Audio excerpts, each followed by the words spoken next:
Hello, hello. Welcome back to Loki's Librarian. If you are new here, welcome. I am your librarian, Katrina, and this is where I am reading through the enormous library of books that you see behind me, and then I give you a quick synopsis and tell you what I think about them.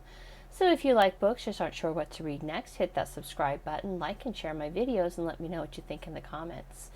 It is the last Sunday of the month, so it is time for the next president, making this week's book of the week, Dark Horse, The Surprise Election and Political Murder of President James A. Garfield by Kenneth D. Ackerman. The accompanying cocktail was not quite as easy. I had already done a Dark Horse cocktail when I reviewed John Tyler, because he was my surprise favorite, and internet search provides that James Garfield's favorite drink was beer. But that he also liked peanut butter. Now, I already did a video with a peanut butter beer, though, so that was out. That same internet search, however, provided this recipe from Ohio Liquor, which I sort of wish I had found earlier, since they also provided cocktails for William Henry Harrison, Ulysses S. Grant, and Rutherford B. Hayes.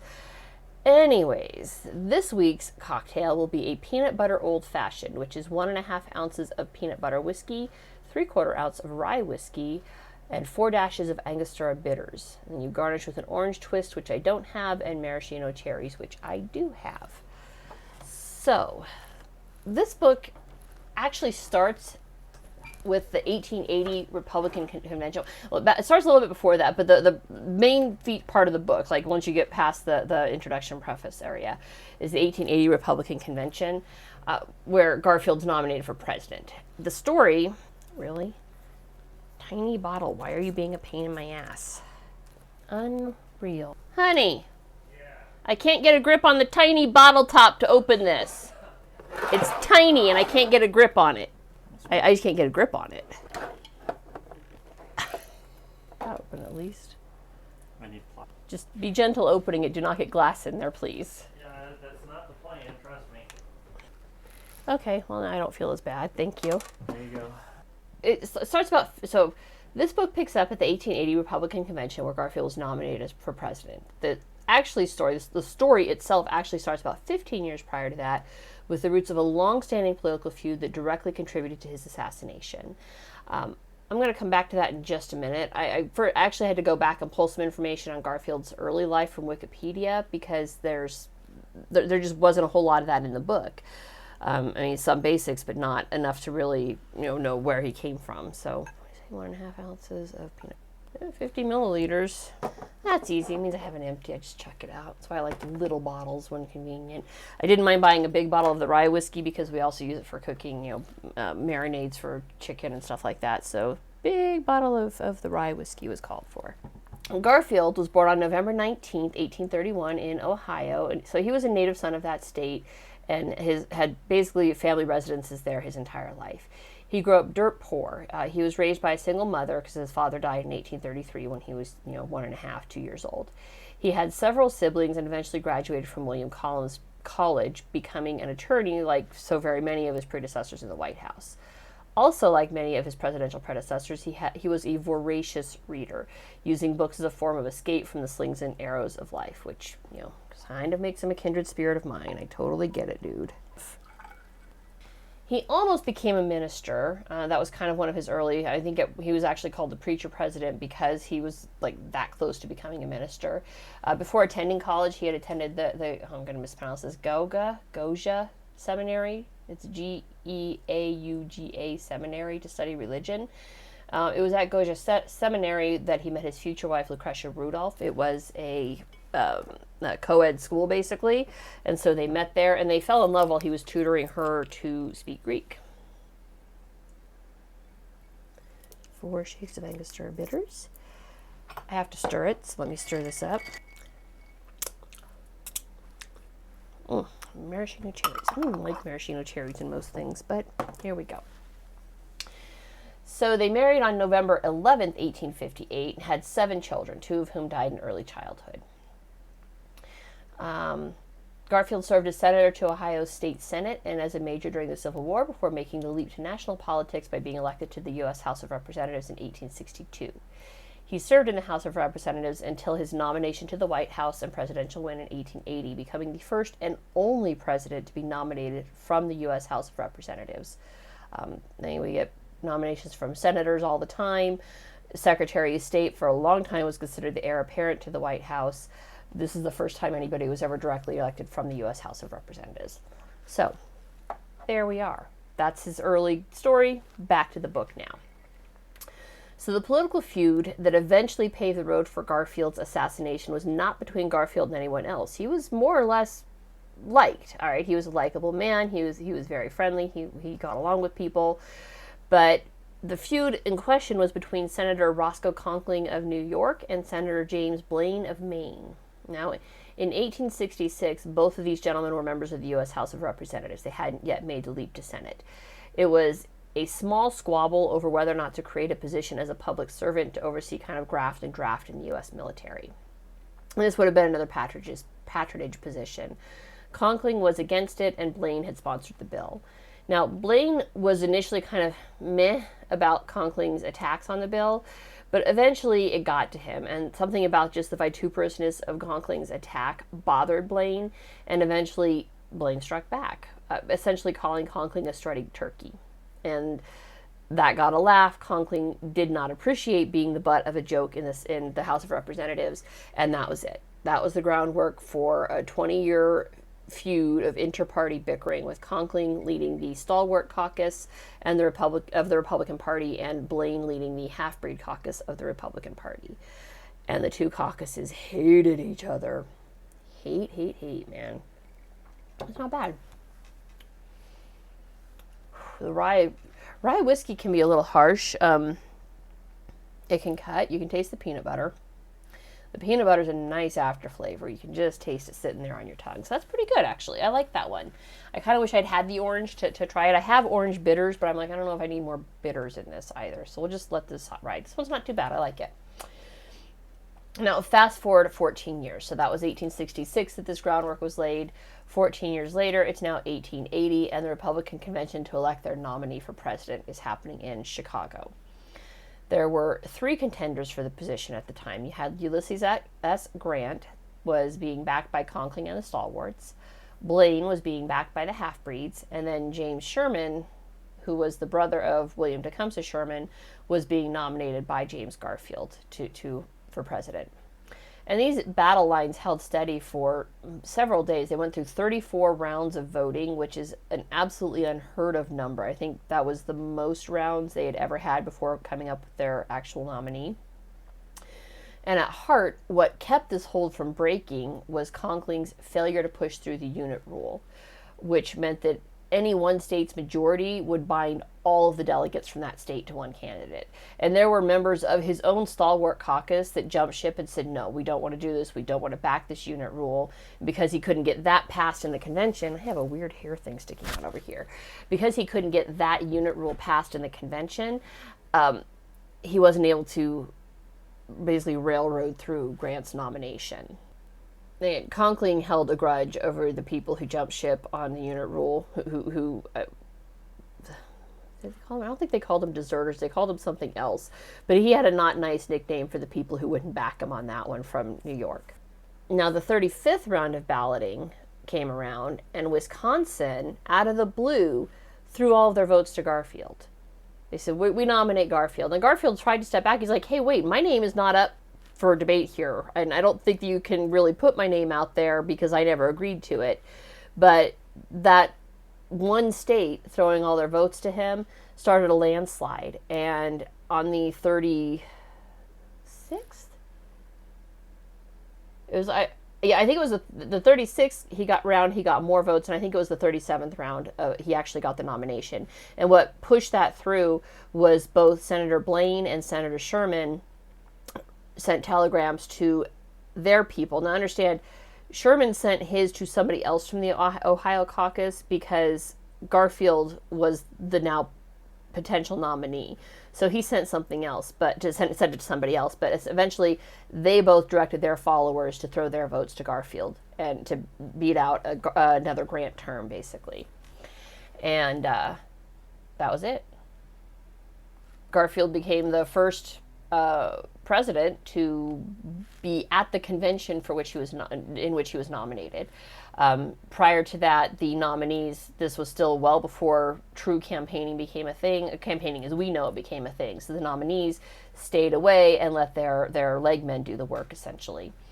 And it would be the same during the campaigning process, but for the nominating convention, he was the first president to be present at the time his name was announced, and the first one to be like Johnny on the spot when he was made the nominee. So Conkling, as the political power of New York, was not at all amused by this. And Garfield immediately recognized that he needed Conkling to win New York. Without New York's 36, I believe, electoral votes they had, there was no way that he could win the presidential election. So Conkling was exactly the sort of petty, vengeful prick that would deny his party the presidency for spite because he didn't get his way, which was a third term for Grant. He really wanted that. Conkling is an interesting guy. I want to find a book on him. There hasn't been one written since like the 1990s, which is fine. I've read, I think several of the president books I've read have been that old, but yeah, he's an interesting guy. Ackerman paints a very clear picture of him, but I'd like to know more. So Garfield reached out first to Levi Morton to offer him the vice presidency. Morton worked, I forget what he was in the party, but he was from New York. And he thought, yeah, that'll be a good way to get New York on to back him, is to get somebody from New York on the ticket, right?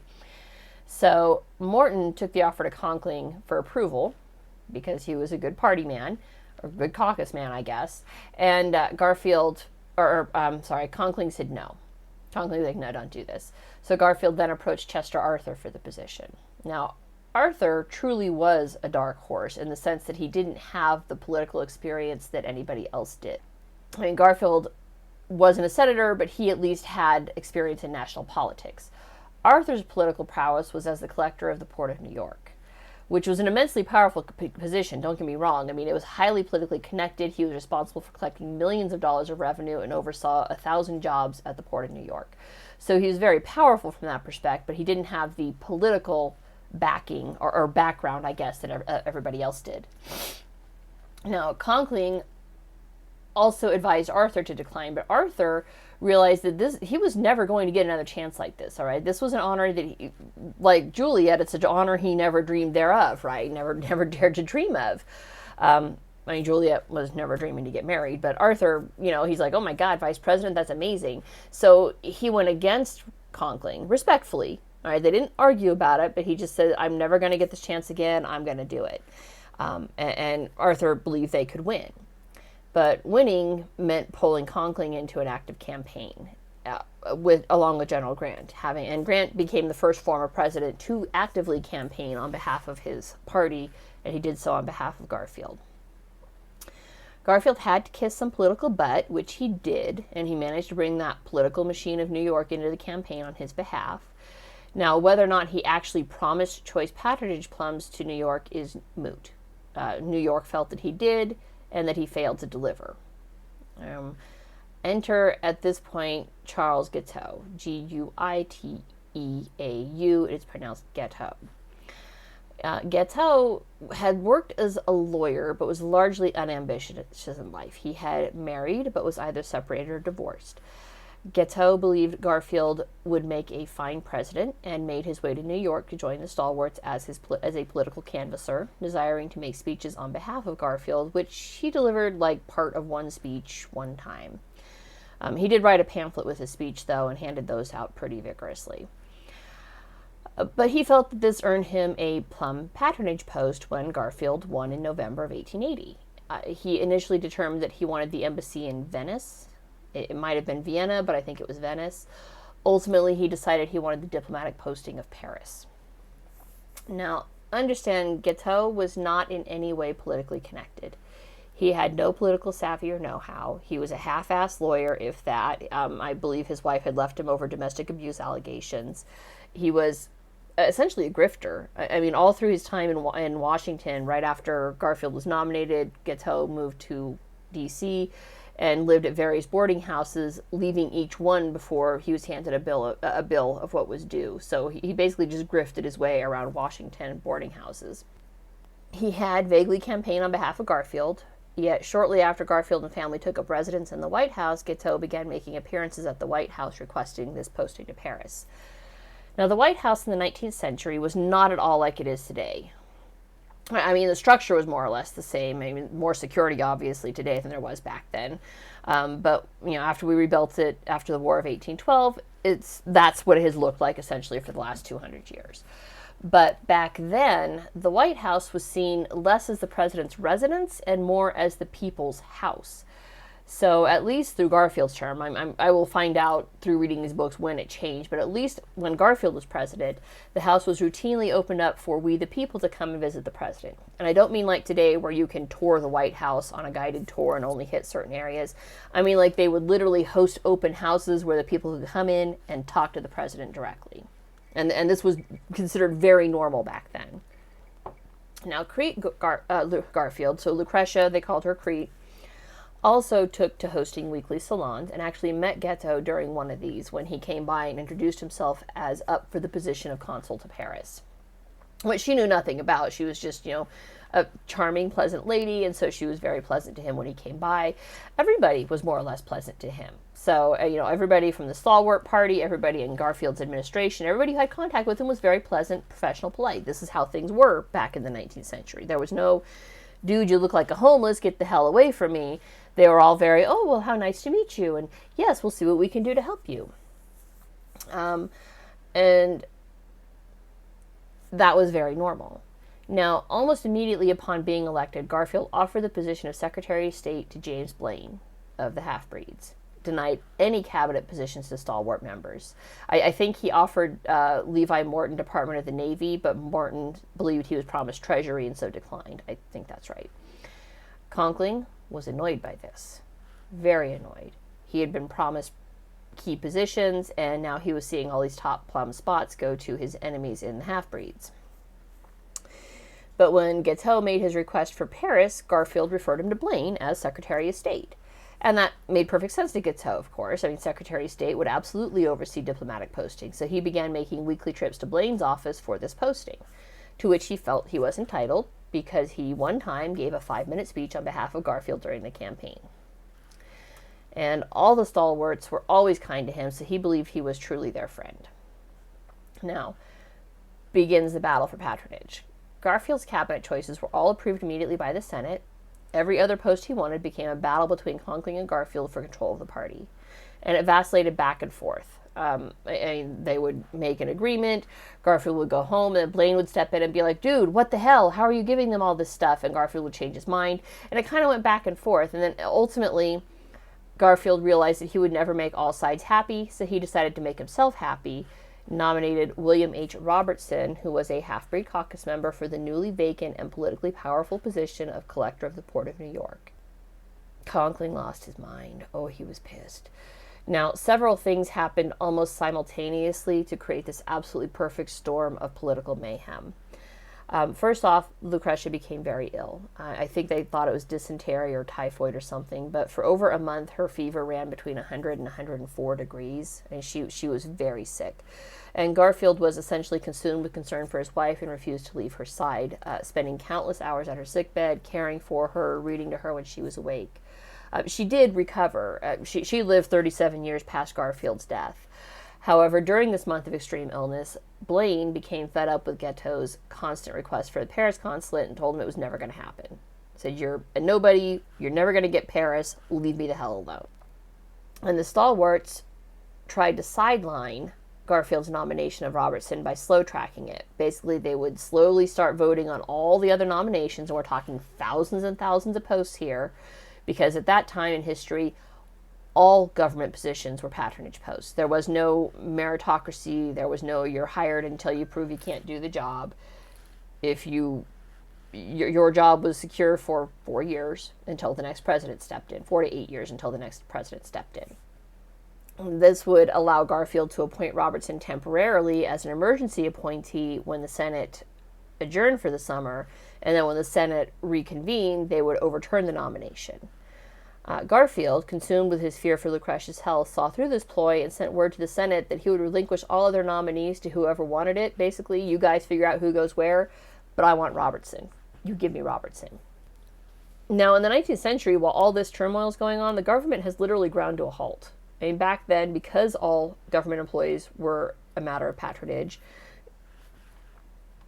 nobody was doing their job because they didn't know if they even still had a job.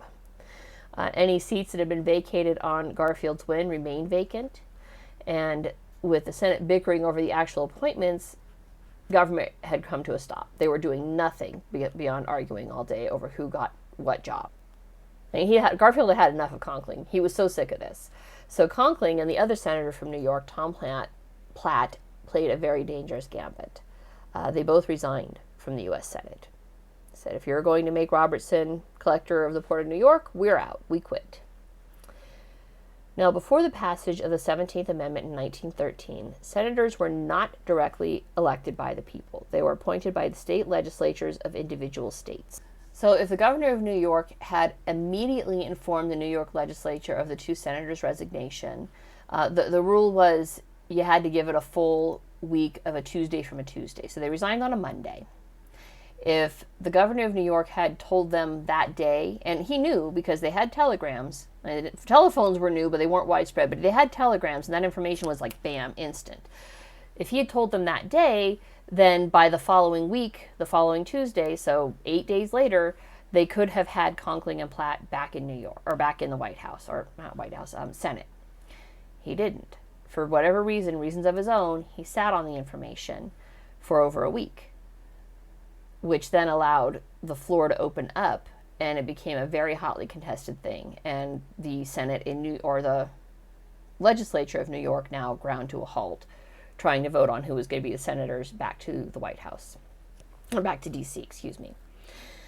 So this was such a gambit because if Conkling and Platt had been immediately reelected, then that would have handed ultimate political power to Conkling in New York. No appointment to any patronage ever in New York would have been made without Conkling express approval. Didn't work out that way for him. This gambit failed, ultimately, spectacularly, as a result of events that are coming.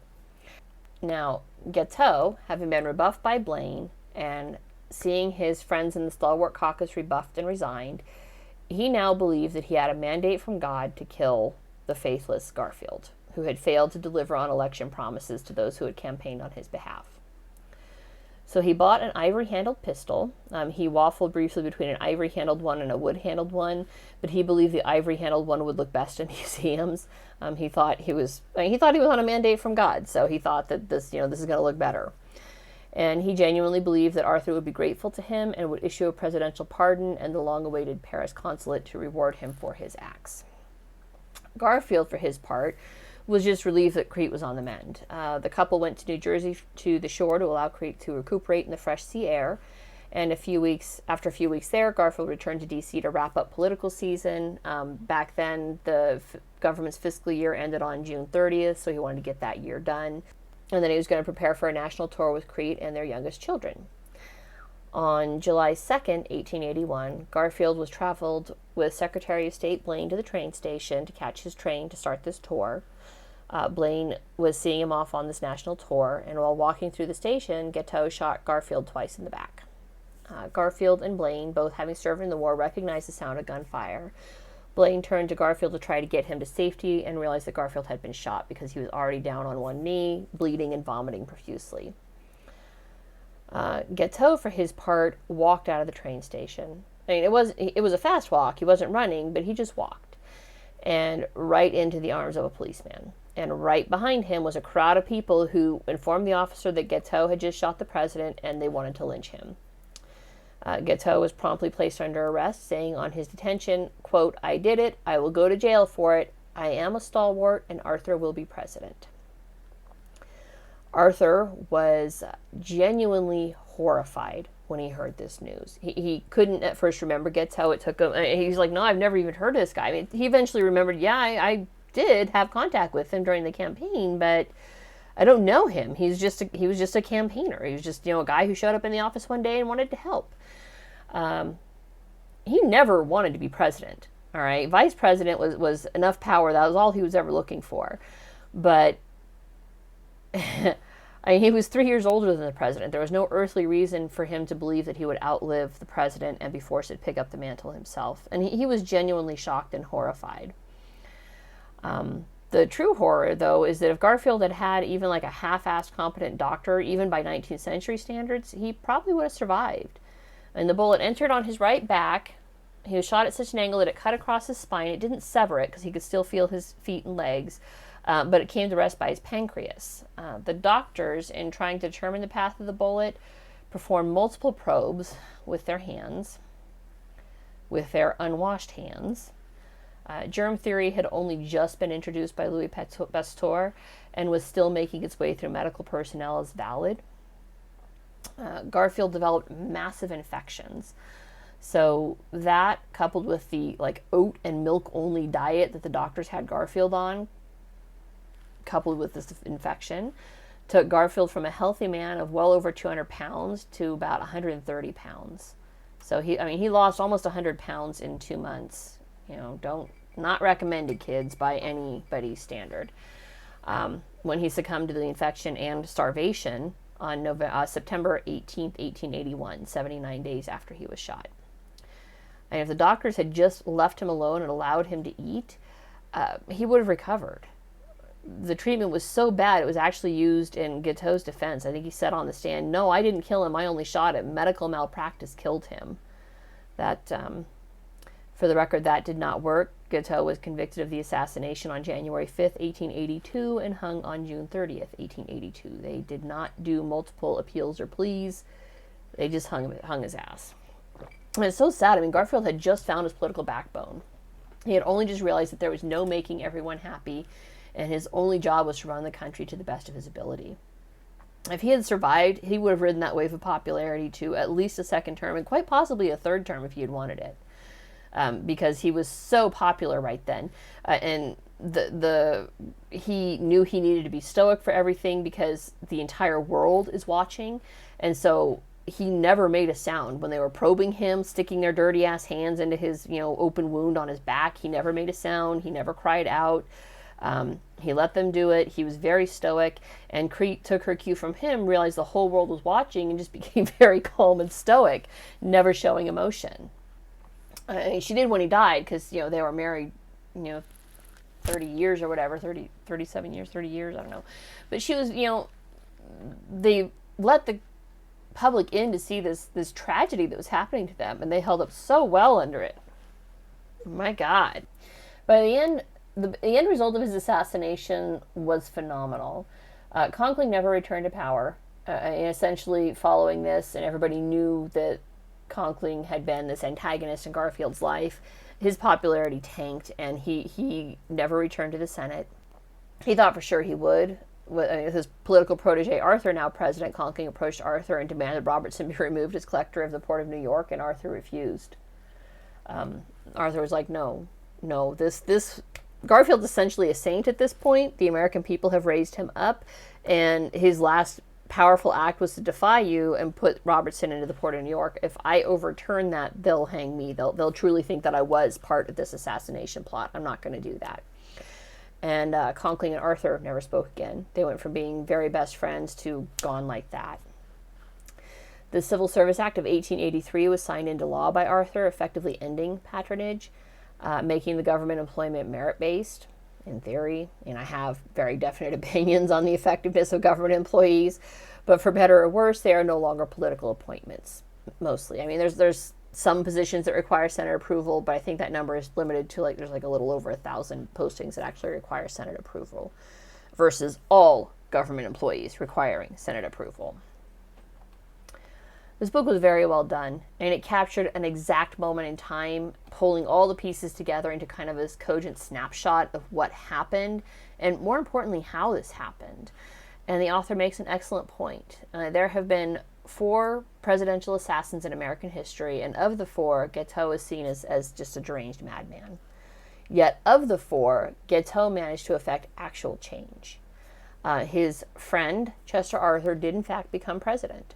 And as a direct result of Guiteau's action, the Civil Service Reform Act passed. I mean, like that. It passed with full bipartisan support and was signed in, like lightning fast almost, right? I mean, a scant 2 years after his death, in its past.